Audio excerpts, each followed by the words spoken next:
chase, thrown on the run, and it is caught. Touchdown, Keenan Allen. What a great... My goal is not to break you. My goal is to make you harder to break. Comes back, number 6. Huge sack by Joey Bosa. Touchdown! 90-yard touchdown! Off at the 8-yard line by Derwin James. Sets his speed, takes a shot downfield, has Knighton caught! Touchdown! Chargers! Boys, grab your lunch boxes and go attack this game with an enthusiasm unknown to mankind.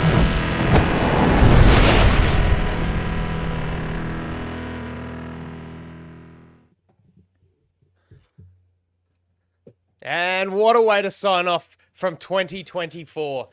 The Bolts go into Foxborough, decimate the New England Patriots 40-7, putting their win tally at 10, double digits for Coach Harbaugh's first season and clinching the team's first playoff berth since 2022. Justin Herbert goes 26 of 38 for 281 yards and 3 tutties, if you don't mind. On the way, breaking Peyton Manning's yards record across a player's first 5 seasons. Incredible effort. That for big number 10. As far as receivers go, Glad McConkey. Can we say anything else about this guy? Eclipses Keenan Allen's rookie record for yards and receptions, notching 1,000 yards in his first season and on 77 catches, and adding a cheeky double to his touchdown tally. And Darius Davis, back-to-back career weeks for him with receiving touchdowns. But it was the defense who fired on all cylinders this week, keeping the Patriots' offense in all sorts if and when they were even on the field. A lopsided affair all around, prime form heading into the postseason. A happy new year to the BoltFam from the Thunder Down Under boys. Welcome to 2025 on the podcast. Andy here with Jack and Al, and good tidings to the both of you. A great way to finish the calendar year for the team. Hey, Jackie boy. Indeed. Possibly one of the most enjoyable Chargers games that we've had, not only this year, but over the past couple. I'm sort of still grappling with the mindset that, something's going to go wrong. There's going to be an injury. Something will happen to spoil a 40-7 win. But I can't remember watching a game. I know just before we started recording, Alistair and Andy, you said you got bored, but I really didn't. I sat there and went, you know what? I'm going to enjoy this experience and just watch it. We didn't take our foot off the gas either, because we put up 40 points for the first time in a long time. And I really can't see too many issues. I couldn't see too many issues. Haven't had a chance to watch the film, Alistair, but pretty solid performance. And Andy, even though you said that the defense, obviously played really well, no real standouts. There wasn't one person leading the way. It was just contributions from everybody. So that bodes well heading into our last game against the Raiders and obviously our postseason berth as well. Happy New Year, everyone. I agree with Jack. I agree with Andy. Wishing you all the best, everyone. Hope you've had a great break with your families. And what a way to bring in 2025, guys. We return to the playoffs, first time in the Jim Harbaugh era. But it's not just returning to playoffs, right? It's the manner of the victory. And we got the New England Patriots monkey off our back under Brandon Staley. The team went and won in Foxborough. But the score in that game was 6-0 or something ludicrous from memory. It's just one of the worst games of all time. Whereas at halftime, we were dominating time of possession 23 minutes to 6 minutes 40 in this game. You end up with a score of 40-7. It is Harbaugh. We're going to win. We're going to embarrass you. We've got to ramp up now. It's the end of December, time to really play. So I'm going to start us off with a question. And Andy, I know I tend to throw a lot of questions to Jack. So I'm going to start the new year throwing it to our hostess with the mostest. So the last 2 weeks now, the Chargers have put up their highest consecutive scores for the year on offense. 34 points against the Broncos, 40 points this week. Over those 2 weeks, the offense is second in the NFL in EPA per play, right? So is this a false idol? Are we getting our hopes up and getting too excited over the last 2 weeks? Or is this real? Is what you're saying is real and something that we can bring into January, hitting the playoffs? I certainly think that we can bring this form into the playoffs. And it's been, I don't know, we ebb and flow about, is Roman holding things back? Is he that sort of sold on his own mantra of, when everyone's healthy, we can do so much more? Are we showing a little bit more? Is that a good thing? Is that a bad thing? I tend to think that we're really really coming into our own on offense, and we're starting to see that trust grow from Herbert and Lad McConkey. Not really many of the other receivers, but we're getting, we've got J.K. Dobbins back, and that was awesome to see with his almost 80 yards and tying his career best for 9th touchdown of this season. Look, I think it's a good thing, and I think it's beating these poor teams, like thumping them, that is a real morale booster for the whole organization. So I don't think it's a false idol, even if we played one of the best defenses last week and put 34 up against Denver. So it's not necessarily kicking the bad teams while they're down, and false in that sense. It's efficient football, and it's awesome to see. And that's without J.K. Dobbins last week as well against the Broncos. So, or Disley. It makes a huge difference when, per PFF, your lowest graded pass blocker is Sam Mustafa, but he still clocks in at 56.6. The rest of them, you're looking at above 60, almost everyone in the 70s, right? So it was easily the best game from the offensive line. Listen, you can talk about New England's defense, and they are one of the worst rosters in the league.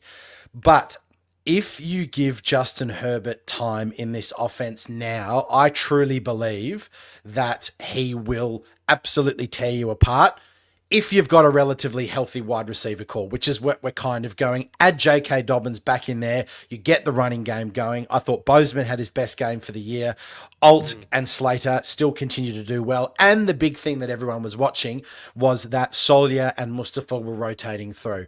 Now, everything that I've read and the few things that I've seen on social media, it seems that Solier is just a better prospect there than what Pipkins has shown up until this point.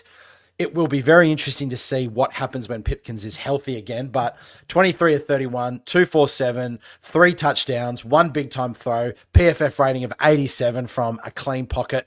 If Justin Herbert is kept clean, I almost don't care what's going to happen in the receiver room. I think this offense will put up points.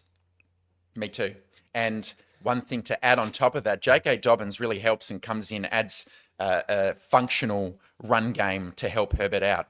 What he also offers is a really adequate blitz pickup pass protector. Correct. And I reckon that makes a massive difference compared to Vidal trying to do it or Gus Edwards. And you could see that intermediate passing game was also humming a bit more. They went 6 of 9 for 92 yards and a touchdown in the intermediate area of the field. So 10 to 19 yards from the line of scrimmage. That's not just McConkey, guys. That is Disley. And suddenly you add these little things. You give Herbert a running game. You give Herbert Disley over the middle in addition to McConkey coming on crosses. You give him Solier at right guard, who I thought was critical to picking up some of those stunts, Jack, that we've mentioned time and again throughout the year. It's all coming together very nicely. We're getting ahead of ourselves. I like it, but it's a new season, so I'm feeling pretty good. Yeah, the role that Solier plays as a guard is just, there's the NFL experience and then there's the positional experience, and Solier has just that in droves over Trey Pipkins. So I think we've been asking if or when. Now it's happened, and now we're seeing, like, the protection was great. I think they only allowed 7 total pressures on Herbert, and he was just, the ankles are clearly better, so he was just able to move around as he needed to, and no sacks, keeping him healthy and clean. All those things just add up to a really good result for the day. I thought the use of screens, 5 of 5 in the screens. Disley was great. We spoke about the hips moving and that of Fisk and Matlock last week. Disley was doing it this week and getting first downs out of nowhere to keep the drives going, and it's really good to see. Yeah, let's talk about Ladd for a little bit as well, because he's worthy of. I think I was just listening to the mini movie before, and I love the Spanish commentary of "Laddie, laddie, we like to party" or something like that. I can't do it in the accent, but it rhymed.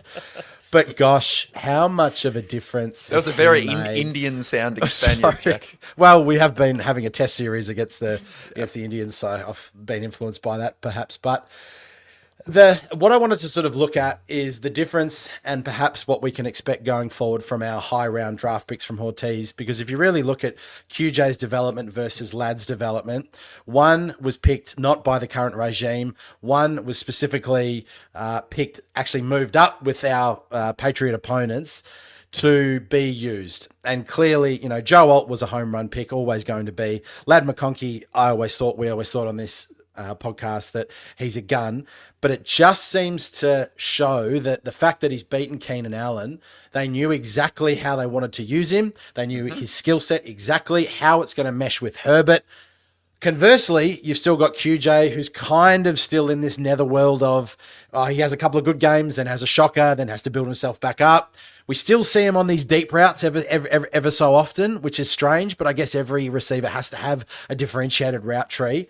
But you kind of hope that, going forward in year 2 with Ortiz, year 3 with Ortiz and Harbaugh, these players that just kind of fit in as high draft picks will just continue to add quality to our roster and to the organization. So, Alistair, what did you see from Ladd and also Darius Davis, right? Because there's an example of someone who was drafted by the previous regime, but somehow he's kind of found his way in the last 2 weeks. Yeah, I'll get to that question, but I want to call upon or add something to something you said earlier in your response. Online, there's still a discourse going on about why was Joe Alt the pick at 5? Would you believe it? And the reason why this is coming up again is because Malik Neighbours had a big game. He's over 1,000 receiving yards for the season. It's also come to light recently, now we're further from the draft. Brett Coleman posted this and so have others. They've spilled the beans on what the Chargers were thinking at pick 5. Apparently, there were only 2 names we were ever considering. Joe Alt, Brian Thomas Jr., wow, who also has had a very big year in his own right. He's for the looking Jags. amazing, actually. Yeah. That tells me that the Chargers really identify talent well and also cultural scheme fits well. They know the identity they want to forge. They know how they want to play football. They've got a plan for how they're going to use the receiver, as you said, Jack.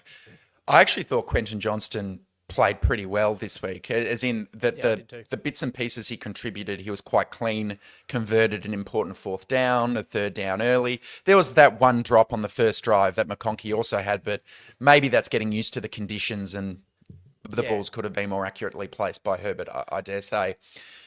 Schematically, though, Jack, it is clear from the tape, watching it again last night and this morning, McConkey is the centerpiece of this offense in a true wide receiver 1 sense. Everything they do, especially on 3rd downs, is based around getting this guy open.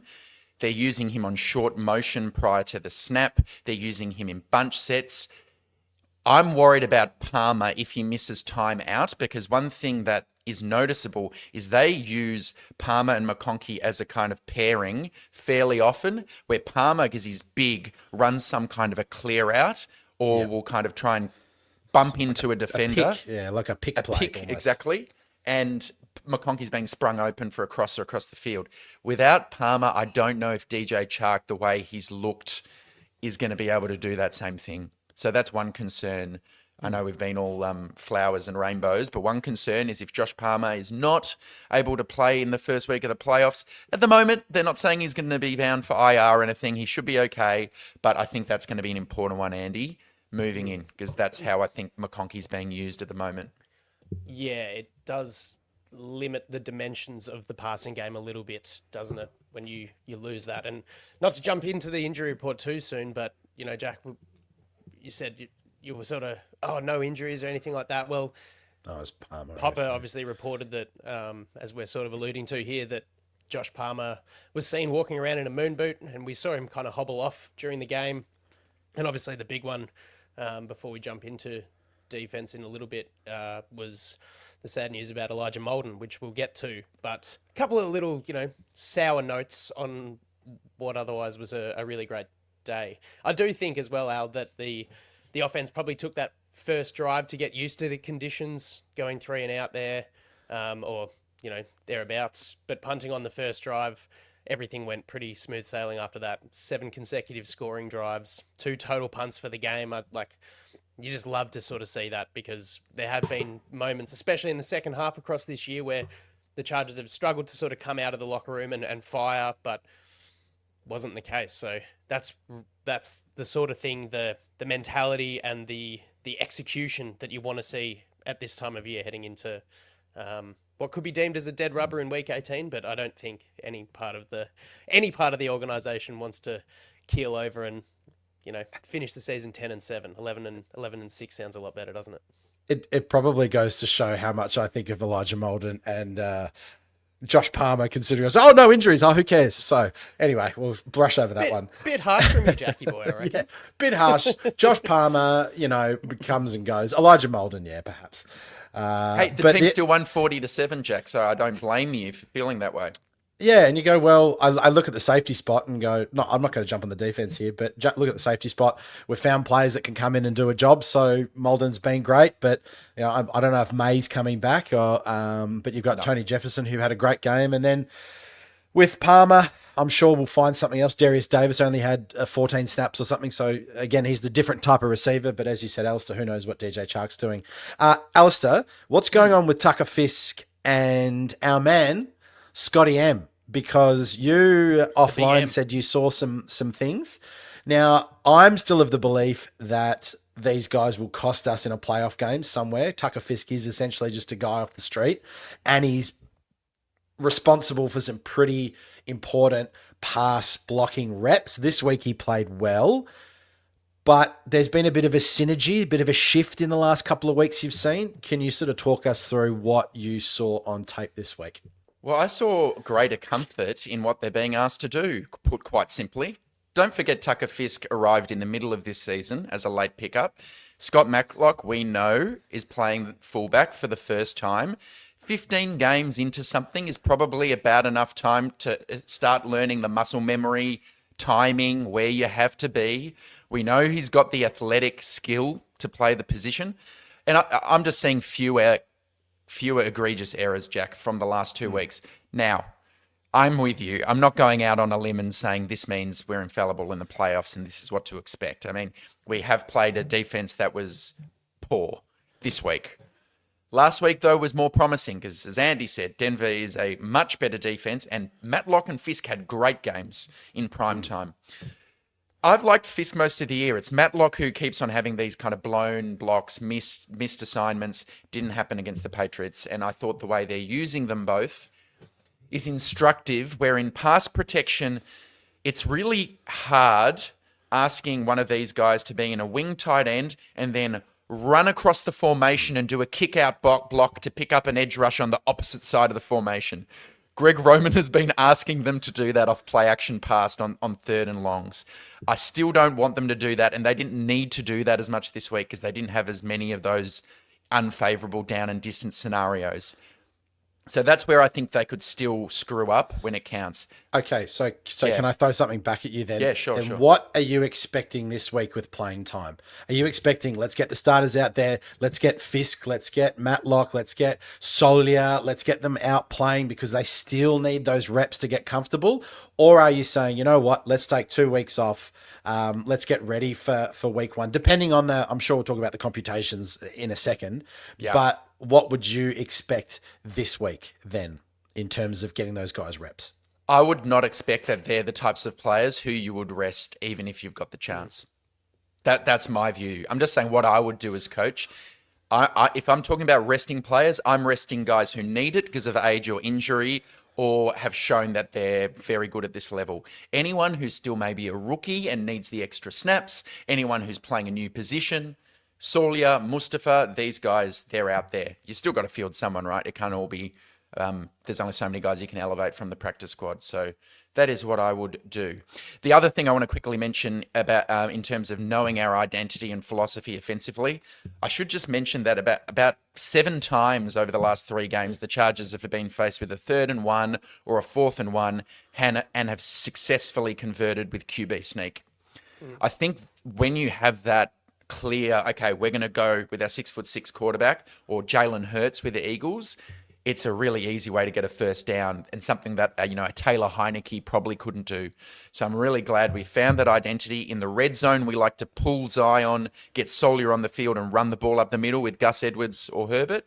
That's just another way that Greg Roman He's told us for weeks and weeks, I've got the tricks in the bag, boys. We've got it up our sleeve, and he's letting us all see it. He's showing his big floppy with 2 weeks before the playoffs. Oh, he even had a wildcat snap to Haskins. Can't recall if that paid off, but he does have a very deep bag of tricks, so it's good to know. Just keep pumping it out. Should we move on to defense, fellas? Because yeah, let's do it. I mean, look, when you're looking at the time of possession, 40 minutes and 34 seconds of offensive time of possession. So defense wasn't even on the field for 20 minutes, which is fantastic when you consider, as you mentioned earlier, Jack, the amount of injuries and where they all go. So not a whole lot to do, but I thought, as we said earlier, a very well-rounded effort from across the board. Even with Molden going out, Eddie Jackson came in, played a few meaningful snaps. Just that trust and what Jesse Minter was kind of doing, changing up the simulated pressure. Derwin James close to the line of scrimmage, he was on fire, and he is one of those guys that is raring hot with his form heading into this time of year. So awesome to see. Quick reaction to pick up that Michael Bandy-esque handoff to, I think it was it Pop Douglas? Yep. Wow, just snapping on that. Couple of sacks as well. Big time sacks as well. 4th down sacks. The stuff that our offensive line usually costs our offense. It was good to see it on the other side of things and just playing with a lot of ferocity. If there's one thing that we need to do in the playoffs, and perhaps I was harsh in saying that Molden is out, but Derwin James needs to play at the line of scrimmage. He needs to be around the ball. He needs to be pass rushing. He needs to have, for the first time, I thought last week and this week, he's sort of got that, dare I say, fluidity back to his game. The way that he speaks in press conferences, the way that he talks about the team, the energy that he's giving off is just something that I actually can't remember seeing. He's always had passion, but in previous years, that passion has been almost angry. And we saw that come out into the field with his penalties and almost trying to play too hard, trying to do too much. So the work that Harbaugh and co have done with this guy, not only, I think he's always had the ability on the field, but perhaps what's going on in his head in terms of a leader and in terms of what he needs to do to prepare himself mentally for games is just outstanding. And I think he has returned to one of the more fearsome defensive backs in the league, dare I say. So it's just whenever I watch those before the game or after the game press conferences in the locker room, he's just exuding positivity. Even in losses, there's a warmness to him.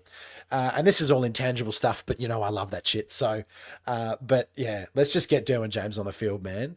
Alistair, how did you see Junior Colson on tape? Yeah. Because I thought he didn't look too out of place, even though he had 14 or 15 snaps, so not a huge amount, but okay.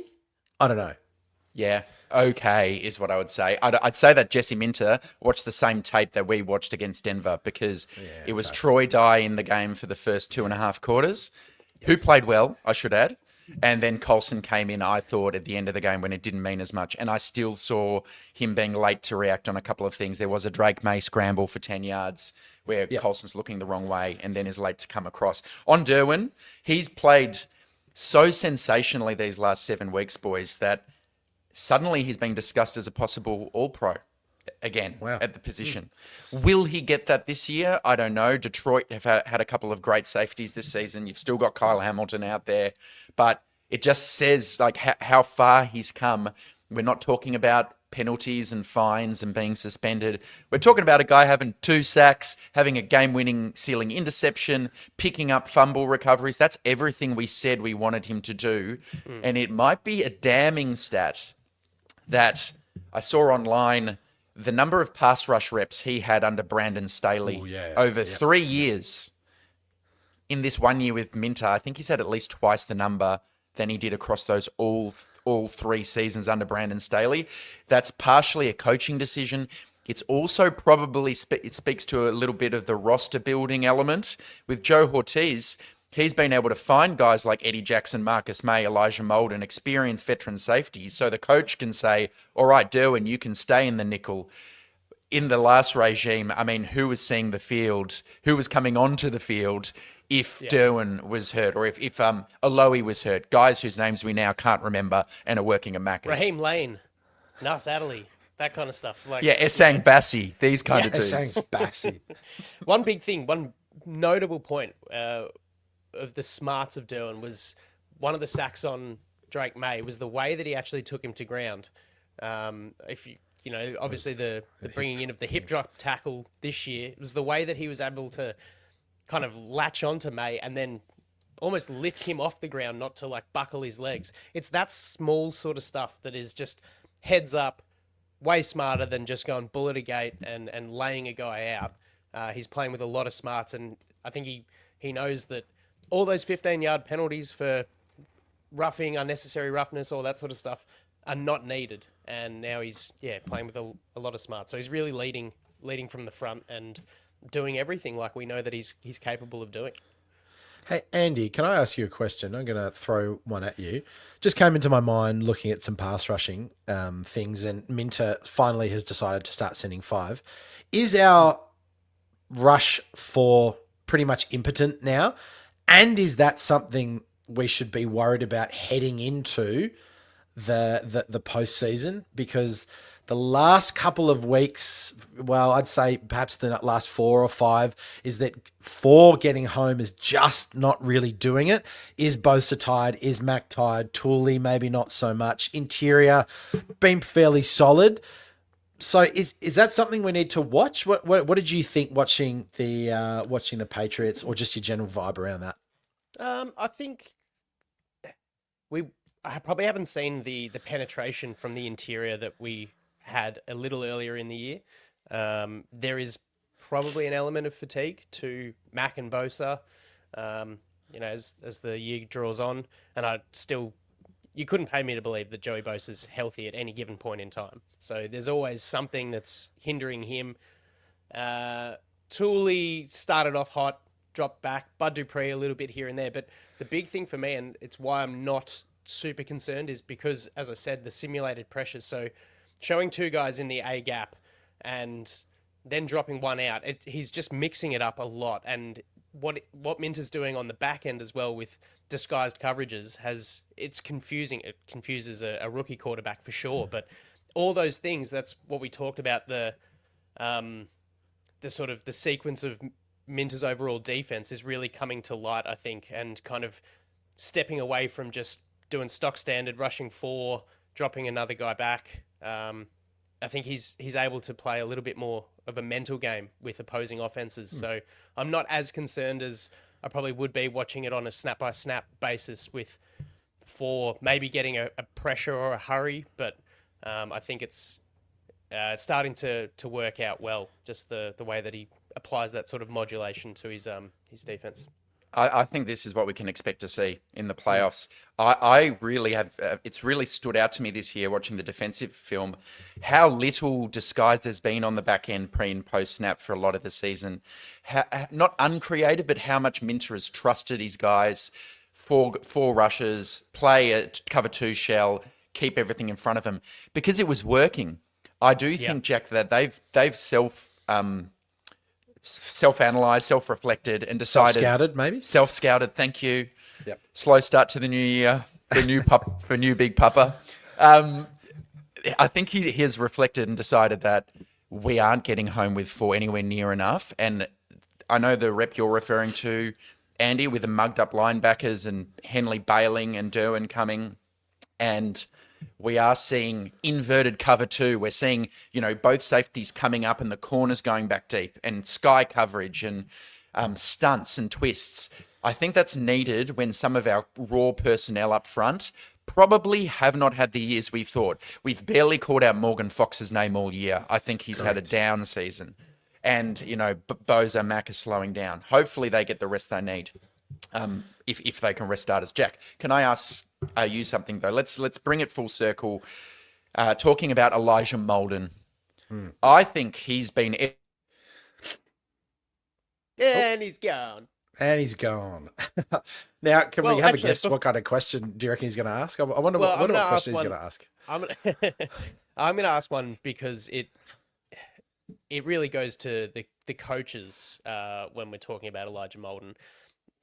You would have seen footage of Molden warming up with quite a pretty chunky knee brace on, compression knee brace, and he didn't look great in the warm up. So what's your call on essentially forcing him to play? Like he would have said something along the lines of I'm all right, but he's then gone and injured the knee in the game. And we thought, okay, his day's done. Like he's made it worse. Then he's come back on and had that non-contact, what was reported as a broken fibula, is just utterly wild. And it seems like there were elements in this game where it was, strong coaching to go for 2 4th downs and really put the foot down and foot to the throat. And then there's a personnel management issue there as well, sort of not really aligning with understanding your players and where they're at. And then he takes the field, and now, it could be a pretty slow entry into the 2025 season for a guy that has, in my opinion, not knowing what Al was going to ask you, but been an absolute stalwart, dare I say, in the secondary for the Chargers. Listen, you're the body compositional guy, not me. But it strikes me that those two injuries are so disparate, they're so binary, that I really wonder whether you could even prepare for something like that or even envisage. It's so far out of the realm of, well, if he's got a bad knee, he's going to break his leg on the other one. Maybe there's some sort of biomechanical evidence that would suggest that he'd been favouring his left. Is it? I think that's right. His left has got the broke. Yeah, he broke the left. He's right. He broke the left, and so.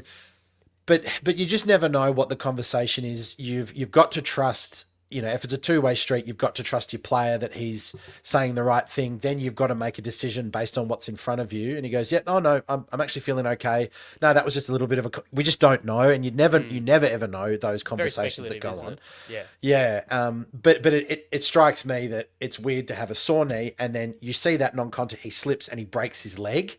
That just seems like a freak injury to me. Alistair, we've got you back now. To put the heat back on me, what were you going to ask? Was it something around the same New Year, same old IT results? Got to clean that up. Troubleshoot for the 10th time. I was just going to say, Molden's had as good a year as I thought Gilman had last year. It's been transformative in a sense. It's really unlocked Derwin to play closer to the line. Do you think that's one of the kind of poison pills, as it were? Is that something now the team could really struggle with? Or not? You're shaking your head for the listeners on audio. I just think the way that that free safety position has been, it's almost like a merry-go-round of players that come in. And yeah, listen, Molden has been the pick of the bunch, but I tell you who doesn't have a lot of miles on the tires, and that's Tony Jefferson. He's come in for a couple of games and he's played a couple of snaps, or he's played some full games as well, but he's fresh and he's a veteran and he's going to be hungry. Gilman's 21-day practice windows open up again. So, even if Gilman's not ready to go, Tony Jefferson might have next week off. So with Gilman, and in 2 weeks' time, you could have Gilman and Jefferson. And Eddie Jackson, Eddie Jackson was the best free safety in the NFL in 2018 with those Bears teams. You pick him up off the street, yeah, he's old, but at least he's got it. He's seen a lot of football. Yeah. And that's the thing. Tony Jefferson comes in knowing the scheme, being very experienced. If there's one thing that Molden might have been exposed at a playoff level, is his inexperience as in that role. So listen, I'm not saying that we're going to be fine. Of course, you'd want Molden there because he's had such a good year. But the question is, Alistair, back to you: do you go Gilman over Molden if both were healthy, or do you go Molden over Gilman? It's a tough one. Yeah, I wouldn't have rushed Gilman straight back in with how the defense has played while Molden was there. This is actually Carl's buddy Aloe. This is the perfect opportunity for him just to reclaim his spot and show that he's worth the contract they gave him, because he has not had the year he wanted. But man, guys, there's not much negative to talk about. The defense looks phenomenal. The offense has putting it together. Shall we kick on to our awards? Certainly, mate. You've got down the snake today, so why don't you fire us off? I have got down the snake, down the long snake, and it is Jasir or Jasir Taylor this week. Yeah. I'm a little worried. We've mentioned it week after week. In this game, he did 2 naughties, Santa's naughty list. He had the touchdown allowed from the slot on the 36-yard heave. And he was one of 2 players who erased a punt return touchdown from Darius Davis on the special teams. A bit later in the game, I thought he was okay in coverage, but it is interesting to me that he keeps being used in our nickel package in the slot, or even in dime. He's there. He's a player I worry about in the playoffs. He hasn't shown me anything. So, Jasir, you're down the snake, my friend. Yep. Perfect segue from rounding off the defense and the next man up kind of philosophy that we have in that secondary to Jasir, to my up the ladder this week. Darius Davis, first career receiving touchdown against the Broncos with super athletic throw by Herb. And in the first quarter, it was Davis again, this time, getting a great jump into the end zone. Doesn't help that he's probably 5'8", but he did well to catch that. It was awesome. So I love seeing this 10 to 12 connection. It's great. And look, would have been a fly up the ladder had, as you said, Al, Jasir, and I think Kendall Williamson was a culprit on the other side, the 2 gunners really dropping the ball, because, yeah, look, that would have run that in for a kick return touchdown. Would have been great. But he's, as the offense is seeming to hum, Davis is providing dual phase contribution, which is pivotal for Roman to find more ways to win. So now that Davis is, he's got his mojo back in the special team side of things, he certainly has his place as a little gadgety style in the offense. So good on you, Darius. Keep it up. All right. I think it's a teachable moment. It is, and this is more of a personal diatribe today rather than any historical, factual things. This was a very full circle moment for me. Nearing the end of a year, you sort of reflect and think about where you've gone, how far you've come in certain areas, where you'd like to improve. And I want to cast our minds back to before we started this podcast. And it was the 2018-2019 season. The Chargers were 12-4. And I remember being on Waiheke Island in New Zealand, watching the Baltimore playoff game and looking at what we did there in terms of the ingenuity on defense, because we didn't have any linebackers from memory. So we had to play nickel all game, and Baltimore had no idea what to do. And I remember sitting there on my phone, watching it, being so excited, having full trust in this team. 12-4, baby. Here we go. Let's go. We win that game. Less than a week later, we go into Foxborough. And we all have, I'm not sure about you, Andy, you've probably got more of a soft spot for the Patriots than perhaps Alistair and I, but we go into Foxborough. Can't say that I do. Okay, all right. We go into Foxborough and we get absolutely hammered by a Brady-led team who only threw for 1 touchdown, but Sonny Michel runs for something like some ridiculous yardage and 3 touchdowns. We just couldn't stop it. And that's where my heart got broken, because we didn't even put up a fight. The week before, we were amazing. But like any past Chargers team, there has been this built on sand foundations. And since then, it's been a bit of a tough slog doing this podcast, Andy. I think you'll agree with me sometimes. We seem to be getting momentum, and then we just get stopped in our tracks. But I'm so happy that we went into Foxborough. I didn't win 6-0. We put up a 40 burger. And you know what's even better, Chargers fans? Is that Lad McConkey is far, far, far better than Jalen Polk. And you know what? Not only did we fucking hammer the Patriots, sucked in Robert Kraft, is that we traded up for Lad McConkey and you got a piece of shit. Sucked in, happy days, F you Patriots, full circle moment. Come on, baby. Come on, Bolts. Let's freaking go. First teachable moment of 2025, and I'm spitting everywhere. I'm frothing at the mouth. Thanks, Andy. Is the class dismissed? Class is dismissed for the first time this year. Yes. Nice, mate. Yeah. Yeah, even if you multiply Jalen Polk by Javon Baker, who they took at pick 110 that was involved in the trade, I'd still take Lad McConkey and 4 interceptions from Taheeb Still any day. Baby. It is a real full circle moment, because Bill Belichick ain't making that trade, is he? He sees Julian Edelman in Lad McConkey. That is the the quintessential Patriots trying to shake off the old regime. Jared Mayo, yep.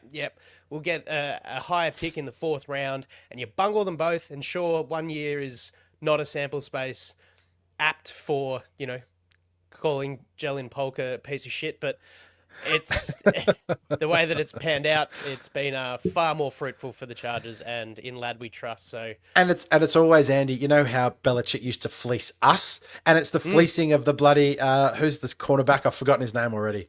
JC. JC Jackson. And fleecing us for that, fleecing other teams. Just enjoy the bottom of the cellar, Patriots. Enjoy it, Milan. Enjoy it. Embrace it.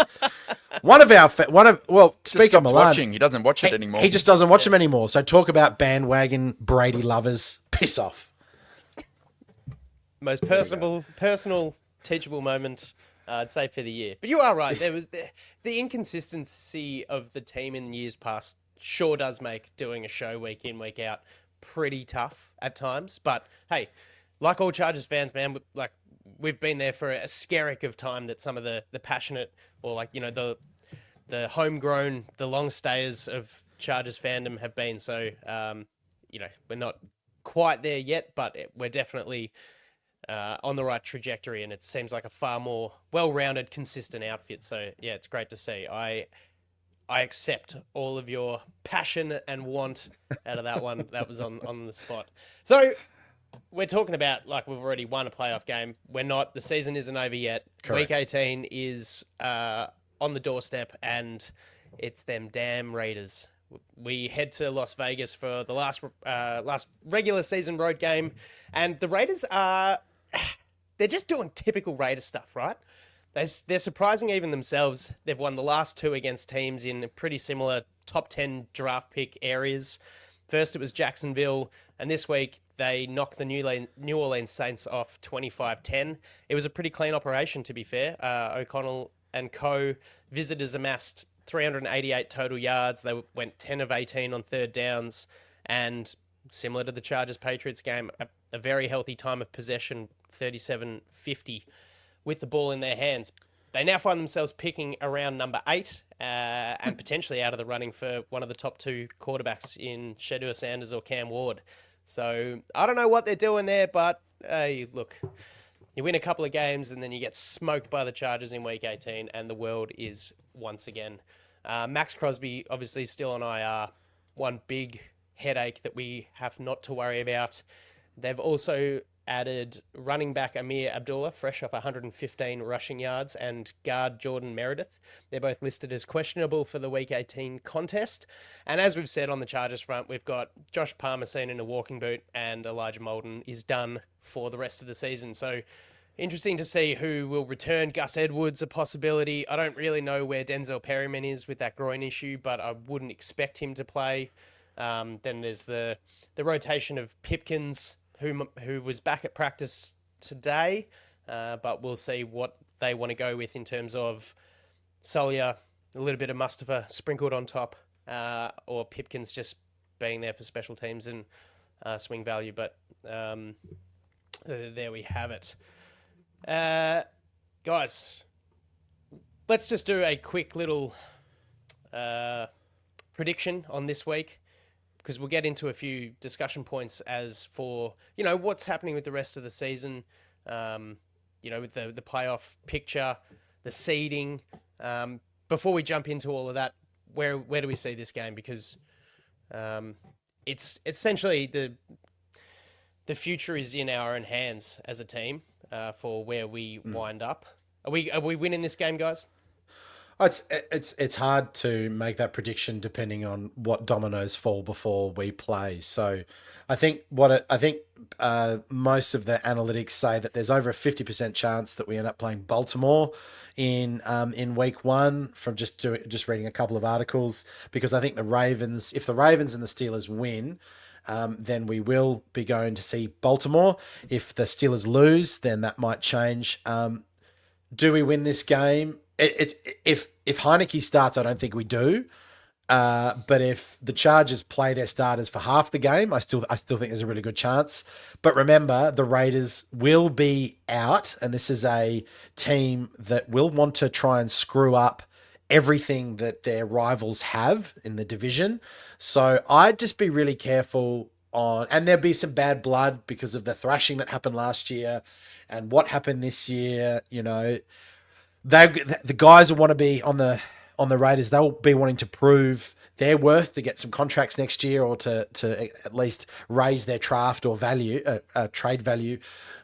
So I'd just be very careful. I'd be very, very careful if I was Harbaugh about resting or playing starters and other players. It's a tough one. So I don't know. I can't make a prediction with it with so many different things and computations. Fair enough. Yeah, well, I'll let you set up the computations just in a sec, Andy, but I think, as Harbaugh has said, the plan will be to win. Didn't elaborate on what that means, who's playing, but without Max Crosby or Christian Wilkins, and with Aiden O'Connell at quarterback, and just the way that, like, the good vibes around our team, I'm going to be confident and say it doesn't matter who we roll out there. I'm going to say that this team, even if it's with Taylor Heineke, is going to be good enough to win this game. So I'm going to be bold and say the Chargers get to 11 wins for the first time since 2018. Yeah. Yeah, I think I'm in the same boat as you, Al. I think Harbaugh is not a week off kind of guy, and he has said as much as we'll be doing the best thing for the team and going out there to win. Leave us, kind of control as much as we can for our own destiny. He's that kind of guy. So whether he rests the starters, I don't think he will, at least to start off the game. I'd love to see a world where the contest is dead in the water, a la New England, pull them early, that sort of thing. But just for the permutations heading into week one of the playoffs, as it stands, Chargers are finishing either 5th or 6th seed. We've got the double tiebreaker over Denver and a better conference record. But look, a lot of it does revolve around what happens in the Pittsburgh-Cincinnati game. If Cincinnati can win that and the Chargers win against the Raiders, then we can move into the 5th spot. And I think that's probably, in my eyes, and probably yours as well, that will mean that we head to Houston and play the Texans in the wild card round. So seeding is... And they'll know too, importantly, Andy, that the know, Steelers-Bengals game is on Saturday night, I think. So that it's not going to be like it's happening at the same time kind of thing. Yeah, there is the benefit to that. So we'll know well before we even take the field, before the game, what control we have. Whether, Pitt does beat the Bengals, then we just go out and win and continue the good momentum forward. So, yeah, for me, the seeding is just important as making the final 7 in the AFC. To be fair, I really like the team's chances against Houston, 22nd ranked defense, offense without Tank Dell and Stephon Diggs, among a bevy of other little things. So far better than going to Baltimore it'd be Baltimore or Pittsburgh in that last one. Wouldn't really like to play there. It's warmer down south, indoors against Houston, so important there. Guys, let's... we obviously faced off in week 1, in which it was a big emotional game for the team because of the 61-21 or whatever the score was, 63-21 last year. Harbaugh's first game, we went in, won the game at home, started off the year well. What have we learnt as Chargers fans looking in on the Raiders and on in our own backyard about the organisations since week 1? What have we seen this season? Jack, do you want to chuck anything in? Start it off. The one question I have of the Raiders moving forward is I'm not too sure what they're going to do at the quarterback position. Given what you said before, their win takes them out of perhaps taking a top quarterback unless they move up, which they're going to have to pay very, very heavily for, and the rest of their roster is in a bit of a free fall. With obviously Adams leaving halfway through the year, Telesco trying to manage a situation that he's probably... You can count all your day 3 picks out of the he's not very good at, managing people and things like that. So I think that no matter what happens, Minter's defense is going to cause O'Connell issues. The one thing I'd like to see is how we defend two really good tight ends, because Michael Mayer has come back after some time off as well. That's something that you don't necessarily see often. However, we know that if we do play Baltimore, is that they're very solid in their tight end usage with Andrews and Likely and things. So that's a really good litmus test to see how we can defend that, or how Minter approaches that. But yeah, I mean, it's a tale of two sort of sides, really. I don't have a lot of faith in what the Raiders can do, especially since moving. I mean, both of our teams have moved in the previous number of years, but Las Vegas seems to sort of be just meandering. Really, they don't really have an identity. It's so good. It's so good. I think I've learned that we have a championship caliber head coach, GM, quarterback. The Raiders, in my opinion, have none of those things. And if the draft analysts are to be believed, the quarterback who's going to be taken number 1 this year, whoever that is, probably would have been the 7th quarterback taken. That is how weak this quarterback class is. So isn't it fitting that the Raiders need a quarterback, because they decided to head into this season with Minshew and O'Connell at a time when suddenly the cupboard is bare? They might need to be forced to hit some sort of a high-price free agent, trade for a Kirk Cousins, something like that for next season. And the other little thing I've learned is just how Hortiz has built this team with the little small wins instead of the big shiny toys that Telesco likes with Brock Bowers. Yeah. Just looking at the PFF grades this year, players on each team to have a PFF grade of 70, which means you're a good player in the NFL. On offense, the Chargers have 6 and the Raiders have 6. On defense, the Chargers have 11 and the Raiders have 3. Oof. So we're looking at a total of 17 players across the roster for the Chargers to 9 players for the Raiders. And that says everything you need to know about the competency of the front office of both teams. Yeah, I tend to agree. Fuck you, Raiders. Sorry.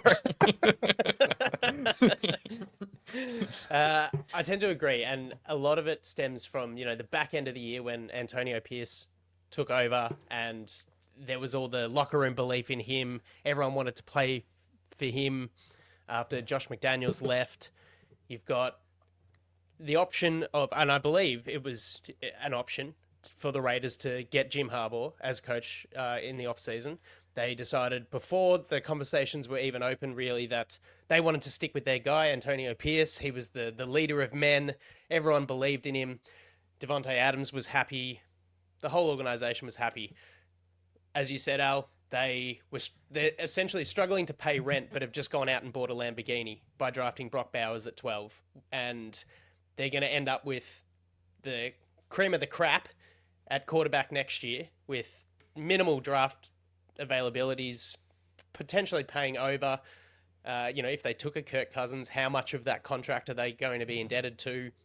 Max Crosby wanted out the minute Devontae Adams said he wanted out. So there is like wholesale mutiny I'm expecting from the Raiders. You've got Telesco there as well. Yeah, it's been. And you just know they're going to sign Asante and all these Chargers free agents, as we're discussing offline. It's just, it's what you expect with this team. Joey Bosa too. Before we finish up, guys, I've got something to ask you both. So there is a possibility that this Week 18 game is meaningless, as fans will say. Meaningless in the sense that the Chargers' playoff seeding cannot be changed because they will be locked into the 6th seed if Pittsburgh win and necessarily travelling to Baltimore. Do you agree with this idea that there's such thing as a meaningless game? Do you think that's how sports players and coaches think? Would you be comfortable in any way if, even if this is a meaningless game, Harbaugh sends starters out there? What would you be thinking? Maybe, Jack, you can start on this one. Oh, listen, there's no hard yes or no matter what. It's all context specific. With a very experienced team that has seen the playoffs before, that knows what you need to do for preparation, that goes, you know what, we're very happy to take a week off because I know professionally what I need to do in that week off to make sure that I'm ready to go in 2 weeks' time. However, if you've got a younger team and that they haven't been there before, having that week off can change things because there's a little bit of downtime and I go, well, how hard do I push here? What do I do extra weights? What do I do? Like, it's a really tough one. So you kind of hope, and I'd go with my sitting on the fence approach, is that if you look at this week's injury report, I think I was just looking at it before, Edwards, Ford, Gilman, Mack, McConkey, Palmer, Perryman, Pipkins, you probably add Bosa to that maybe, and a couple of other veterans that I'm not saying that McConkey's a veteran, but it looks like he's got a sore toe. He's an A-plus player, so let's not risk him, is that leave the veterans out, allow the younger guys to keep that momentum, and hopefully you've got the best of both worlds leading into the playoffs. That's kind of where I'd sit, and I'd hope that Harbaugh and co would too. Fair points. I agree to an extent regarding like resting players on the cusp of an injury list. But the comparison I draw is the 15-1 Chiefs or 16-1 Chiefs, what have you. 15-1, who will rest starters next week. They've clinched first round bye. It seems almost meaningless to rest them, but they're getting that full 2.5 weeks off between games for Mahomes, Kelsey, whoever else sits out.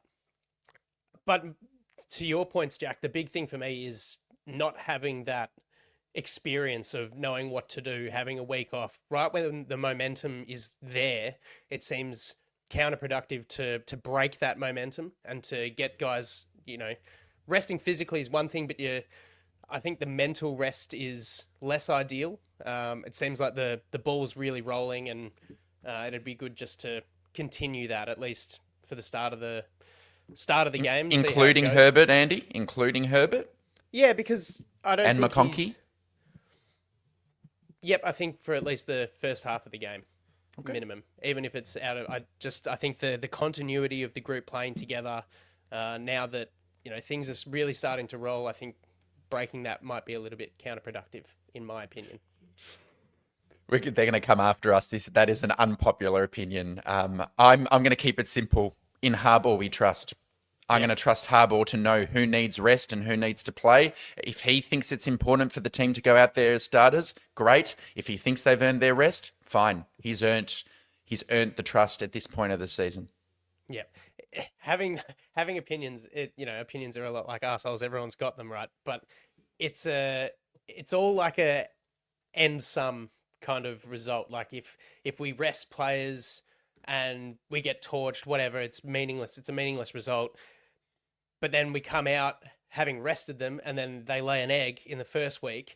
You're going, oh, well, was there issues there with the mental preparation?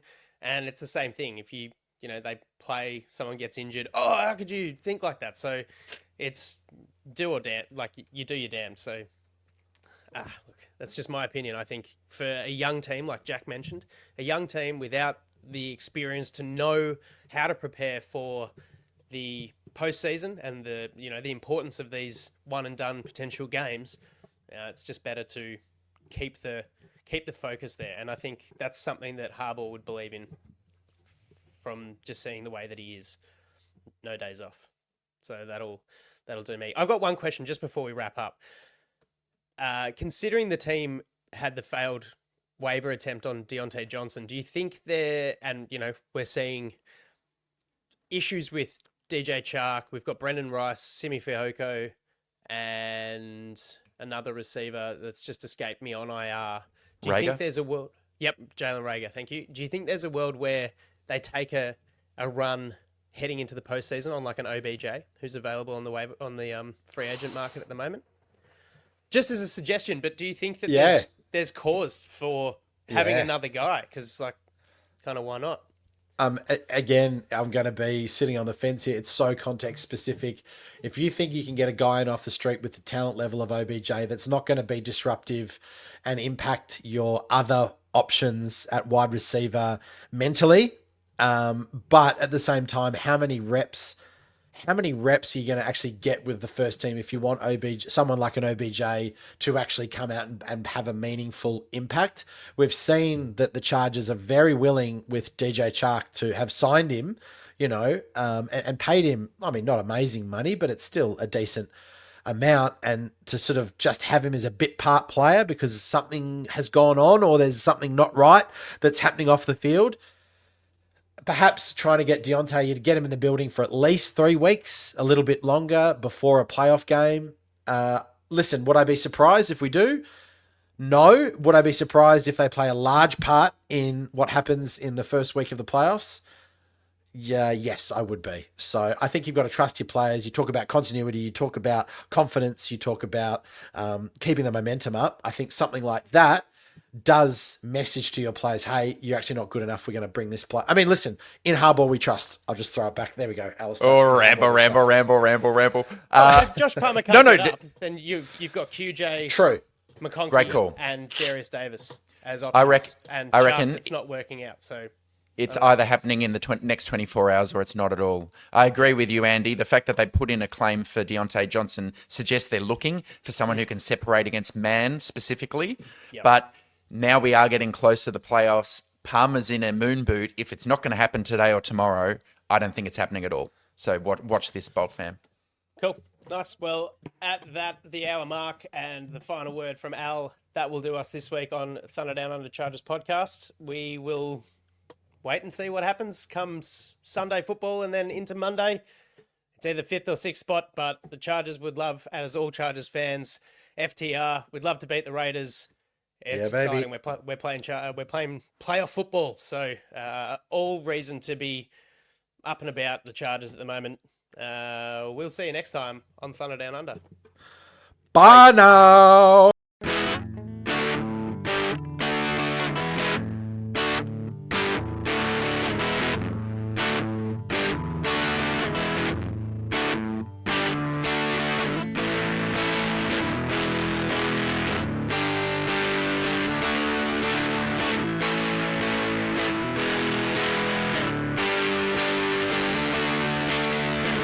Backpedals looking, firing. He's got Floyd turning. Got it! Zigzag, 10, 5, high step, touchdown! San Diego! Woo! Good night! Good night to all!